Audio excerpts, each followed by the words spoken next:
What is good? How's everybody doing today?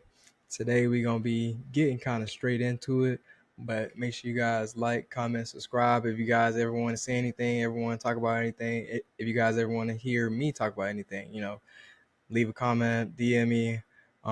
If you guys want to stream on Twitch, if you guys want to play, or you guys want to, tune in or anything like that, I'm gonna leave my Twitch and my socials in the description below. So, like I said, guys, make sure you follow, like, comment, subscribe, and we're gonna be getting straight into it. But I wanted to start off. We're gonna be talking about the child abuser.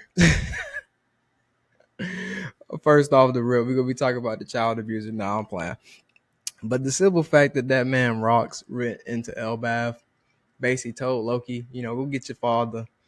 That man Loki was like, "Who is you talking to? How you gonna come tell me what to do and where I'm from?" This, that, the third. You know what I mean? That man Rocks put that belt to him, but he was just a kid. Rocks, how you gonna do that to a child, bro? Man, as a child abuser, nah. But for real though, that's crazy that that man Loki was over there talking big ish because he a giant and Rox is a little smaller than him, so he's most likely just a human. But we don't really know all the way. But I'll kind of get into what we believe Rox is in a second. But he's more human than he is giant. But we get started with this takeaway, this review from 11:55 with, man, this man Rocks had, like I said, he went into Marijois, started the uproar with the admiral and stuff like that. And we kind of get some backstory on that. That man Rocks had basically went and kidnapped 5 kings and basically caused that uproar, which was which basically allowed him to get into the room with Emu, into the flower room, which, like I had said in the last episode, he basically went up to Emu and was like, "Hey man, I'm coming for your spot, bro." But it's just crazy to me how he was able to get in, you know, basically unnoticed or anything like that. But when he saw Emu, he understood that he couldn't beat Emu at the time. So that's basically why he was like, I can't fight you. I'm about to withdraw, but I'm coming for your spot. And it's crazy to me that in their interaction, Emu basically was like, you know, I'm not phased by you taking them kings or doing nothing with them. Like, you can do whatever with them people. Like, that junk ain't gonna do nothing to me. And Ross basically was like, I understand. I peep game. You know what I'm saying? I know exactly what you are, how you coming and stuff like that. Even though I don't think he knew exactly who he was, like all the way and stuff. But he's like, I feel how you coming, and understand. I'm coming the same way, bro. I'm coming the same way. And it's just crazy because it's like, hey, if he could have got to that point, he definitely was like, hey, mano y mano, bro, mano y mano. It's me. I'm here. You feel me? And I bang with that because it was Roger this, Roger that. Even though we all knew Zebek was in the back of our head. Now we really get to see like how that man was moving, like, and he was moving differently as we could see. Because I don't expect Roger to be doing no crazy jump like this, but it's crazy that Rox was able to say that with a smile on his face too, in my opinion, because a lot of people that kind of shows like a significance, not necessarily that he's arrogant, but he believes in himself, or he believed in himself, that he knew that he could get to that point to take him down. You know what I mean? And with the world of One Piece, believing in yourself is probably like one of the biggest things that the show kind of like hints at. It hits your head, all the time. Believing in yourself is a big thing, and I like how there was someone in the world at that time that had that mindset. I don't want everybody else. Everybody else is just pawns. You the guy that I need to come for. He figured out who that man was, and hey, basically told him, I'm coming for your spot. And I find that very interesting, man.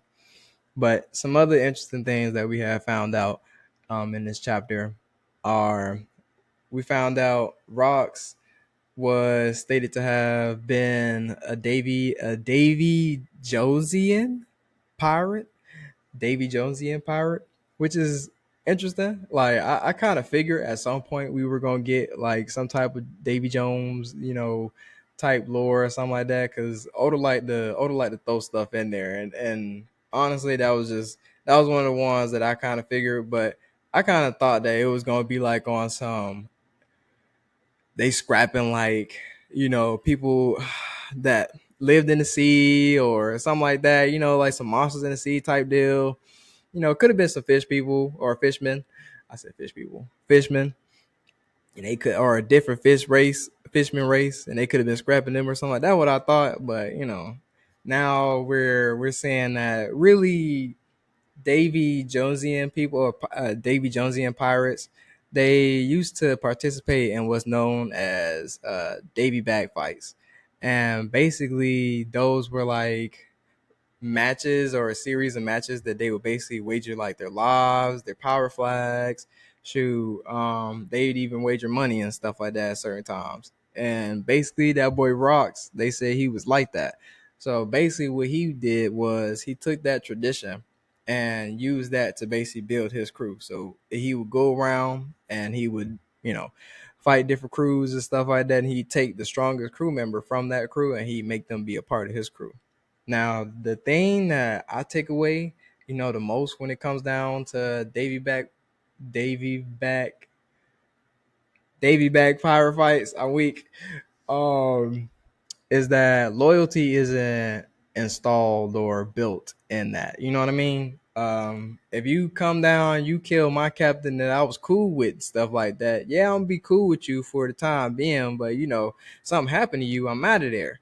And one of the things that really kind of came to light in this chapter is that Shiki at the end, towards the end of this chapter, when they were having like their little intros to different characters and stuff like that, basically he said that if Rox was to die, shoot, he wouldn't care. Like he was the go, shoot, that's it. Like that's him. Like ain't me.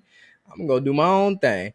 And to me, like that's the difference between Luffy and Rox's crew, or honestly and truly Shanks and Rox's crew, is that they install loyalty. Like their crew members truly love them, will die for them. They're loyal to them. And even with Blackbeard, I think, even with Blackbeard having his multiple personalities and stuff like that, I feel like Rox was able to tell him, hey, at least install some loyalty with your crewmates because loyalty is key, and that led to my downfall in the past. And that's how I kind of feel like I said, the dark fruit is kind of talking to Blackbeard, but it also has a will of its own, which I also think Rox's will is within that fruit, which again is most likely communicating with Blackbeard and how he's able to do some of the things that he's able to do and moves like how he's been moving. Within that chapter, we also learned that basically Rox was basically pinning taking the five kings or Harold, and him and Harold ended up seeing each other. Harold was running away from some celestial dragons, and Rox was running away from the flower garden from Emu. And within them seeing each other, they basically had a conqueror's clash, and basically they said it was so huge that it blew everyone away within 5 kilometers.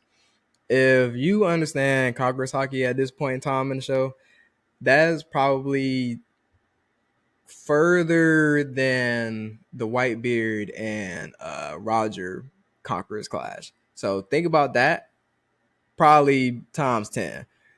That's how strong those two people were, Harold and Rox, at that point in time. Which I'm gonna kind of get into something a little bit later when it comes down to Loki, but that gives me some. It gives me some hope. But that was crazy. That was crazy to see, and that's crazy to know that Harold was that strong. Even though I kind of already knew Harold was probably going to be that strong, because if Odin was that strong on Wano, that was before, he even really kind of. They might have knew what haki, but they called it, Ryu, and Ryu is different from infusing Conqueror's haki into regular haki. He was almost doing that when he was fighting Whitebeard. So that's how strong Odin was. So I already know the Giants was definitely doing it. You know what I mean? The Giants was already on that. You could already tell they was on that. But if they was going crazy, the Giant Pirates back then, if they was going crazy like how the story says they was going crazy, I'm already knowing most likely a good bit of them had Conquerors hockey. And we see with Brogy and Dory what they do together. And that's definitely Conquerors hockey. We know what they could do together. So at the end of the day, you talking about one king, like you talking about the king of Elbaf was out there doing that easily? Nah, nah. That man was strong. That man was strong. Scroll, probably one of the strongest characters in the verse at that time for sure. And he was being chased down by celestial dragons and stuff like that. What's crazy to me is that if at any point in time he could have flipped the switch and poofed all them, that's what I kind of took away from that, because he was being chased down because they enslaved giants and stuff like that. He was running for his life, and that man could have turned around and poofed all them without a thought. Them they basically ants. I mean, literally and figuratively, they're ants because he's a giant. And at this point in time, we're talking about an ancient giant because he has horns and stuff like that. So he even bigger than like regular giants. So that right there is crazy in itself. That whole thing is just crazy in itself, man. Um, but I mean, honestly, I guess I can't go ahead and talk about that, which is Harold used the Conqueror's hockey, like infusing it, and was able to hold his own against Rocks. That gives me hope that Loki is probably on the same playing field as him, and with Loki most likely joining the Straw Hats at the end of this arc, I'm hoping that gives us an up, because again, Blackbeard has been winning. Blackbeard is winning the off screen, no me. Like he's winning the fights.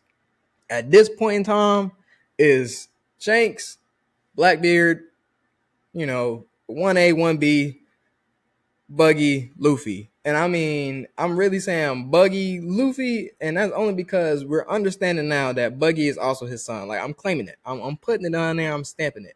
He's his son. So that means at some point, I feel like Buggy gonna have Conqueror's hockey. I don't know how he gonna get that. I mean, that fruit can be nasty if he figure out some ways how to really, what I'm saying. If he can. Nah, that's a nasty fruit. If he can figure it out, because I could think of some ways right now, just infusing Armament hockey and Conqueror's hockey. If he separate all his body parts, infuses all his body parts with those parts, and just start welling on people, he could definitely do some damage. And he ain't even really. I mean, that's straight hockey. Like that's without his devil fruit. So yeah, I think Buggy's up there, and then we still have at this point in time, we're learning that the swordsmen in this point in time in One Piece, back then during God Valley and all this stuff, when Ross was on the come up, swordsmen were like top tier. And so I seen a couple of people talk about how Mihawk was born in the wrong era, and I just feel like that is so hilarious because we don't really see a lot of Mihawk. And then the only times that we really see Mihawk, we're always told, he's the strongest swordsman, but we haven't really seen any feats other than, them talk about some of the things that him and Shanks used to do back in the day. But with that being stated, I definitely feel like with us seeing how strong Rox is and what's going on in the story right now, I definitely feel like Mihawk should have definitely been in that era. And I understand why he probably prioritizes hockey a lot more than he does the Devil Fruit, because I definitely feel like his dad is Rayleigh and his mom is Shocky. Yeah. And so with them two already being hockey experts, he already had an understanding, especially if Rayleigh is his dad, who Rayleigh went against. And so with that understanding, I definitely feel like Mihawk is definitely in the wrong era, but I definitely feel like he's a lot stronger than what people put off, because if Rox is that strong and he was the strongest I would just say one of the strongest swordsmen at that point in time, and his swordsmanship was akin to like a cannon fire, that man Mihawk definitely gotta be up there because he cut mountains easily, and I don't even think it was hockey infused in them janks. Okay, and that was 500 episodes ago, so I already know he liked that. I know he liked that. So the battle between him and Zoro gonna be crazy, crazy. That's why I got to put them up. Like I got to put Zoro down because Zoro down here too. Because Zoro got to fight Mihawk. That's gonna be crazy, crazy. And like I said, man, I just feel like swordsmen. We really got to talk about how strong they probably gonna be at the end of the series as well at one point in time. But let's get back on to the next topic because what we were talking about, Loki, how strong we think he's gonna be. I hope he's gonna join the Straw Hats and give us a not an upper hand, but a equal playing field now when it comes to Blackbeard because I feel like he could take what's the alley oop dude? Alley oop. I'm weak, but he could take him for sure at this point in time. I feel like that would be his person for his fight when we go against Blackbeard. Like I said, you guys, I definitely feel like Rox's bounty was above 1 billion or at least 1 billion. Like it didn't show it in the manga. It cut it off. You know how Oda be. He be trying to tease stuff. But I definitely feel like it was over 1 billion, especially if he went in there and whacked the admiral and just dipped out, took their money. He took their money, and he destroyed the Holy Land walls. So he did so much, and then used the money to then fund his pirate crew. Trust me, they was on him. They was on him. All right, man. Let's see. Let's see. Oh yeah, and then we learned that Roxwood had been a menace towards the royal government before he had killed the admiral. So he was already doing a whole bunch of stuff to the royal government that they didn't like as a king. So then when he came to Marijois, did what he did, they like, oh boy, we on you. So imagine honestly and truly, like y'all, we haven't really seen like a king that like going against or a country going against the world government at this point in time. You know what I mean? We had a full blown king at one point in time trying to fight Emu. Like that right there and is insane because how did you get to that point that you so you know what I'm saying? You feel yourself that much. You like, hey man, this ain't it. I need more. And my thing is like if he had to do all this with a power crew, why he didn't do this with his country? What was wrong with the country? Must one banging with him and one doing, you know what I'm saying? They wouldn't ride with him for real. So he had to go do. And I mean, if he is a Davy back pirate. I can't remember what the saying is. Let me see. Davy Jonesian, and they do Davy back pirate fights. I can see how he probably didn't have too many people to then support him, which is why he had to then separate and do his own thing, which is also probably what led to him being the way that he was in the first place. But I can also see why his people probably then like I can see both sides. Either they didn't have enough people or his people didn't like it and you know what I'm saying, they wanted him to dip up out of there anyways. But like I said, that's just crazy to me to think that we had a whole king out here that was ruling the country and stuff like that. And he was like, nah, this ain't enough. This ain't it. I need more than this. We going for the world. We don't want just this one country. We want the world, man. Um, we learned that because going back to the beginning of the chapter, like I said, Rox had then put Loki in a pack. So Loki goes back home. King Harold comes back. And now Harold and Rox are chatting it up, having a little banquet or whatnot. And this man Rox asks Harold to join his crew. And Harold like, nah, I ain't joining you. I ain't joining no scoundrels. You out here going against the government and stuff like that. I'm over here trying to bring peace. I'm trying to push peace. And you out here pushing your hands. You putting hands on folks. I can't be rolling around with you, bro.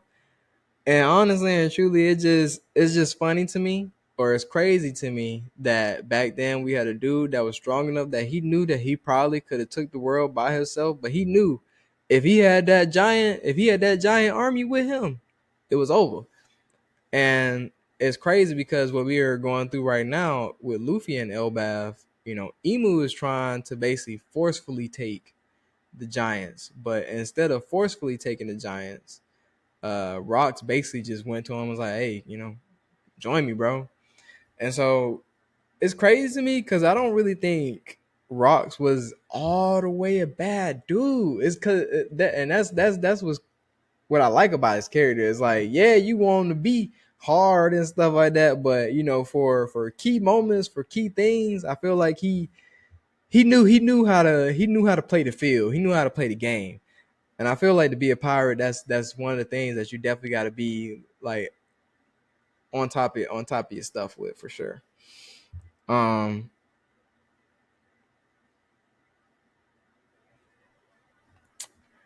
I think what I'm gonna do is I'm gonna stop right there for this episode, and I'm gonna make a part two, and I'll post that for you guys tomorrow.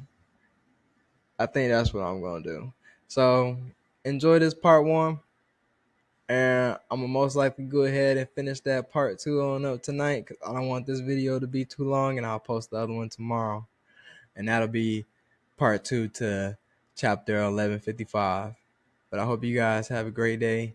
Thank you guys for listening. Make sure you guys like, subscribe, leave a comment. Let me know what you guys want to hear. Let me guys know what you want to see. If you like the content, man, let me know, man.